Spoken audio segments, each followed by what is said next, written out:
Hello everyone and welcome back to another video from Apps Academy. In this video, I'm going to show you how to share your cart from the Shein application. So let's get started right away. First of all, open up the Shein app on your device. And if you haven't logged into your account already, go ahead and use your email address and password to log into your account. Once you are logged in, you will end up within the shop page from which you can shop for various different items. Now, if you wish to share your cart with someone, click on the cart option at the bottom right corner and you will see all of the stuffs that you have added onto your cart. Within this page, you will also see the share option at the top right corner. Go ahead and tap on it, and then you can once again choose the items that you wish to include within this shared cart.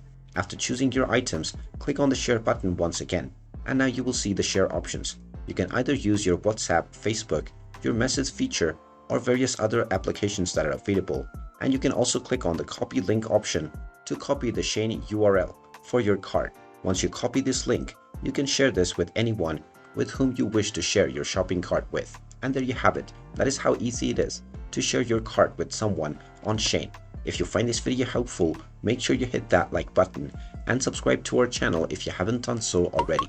Also ring that notification bell to never miss another update from us. Thank you for watching, and I will see you again in the next video.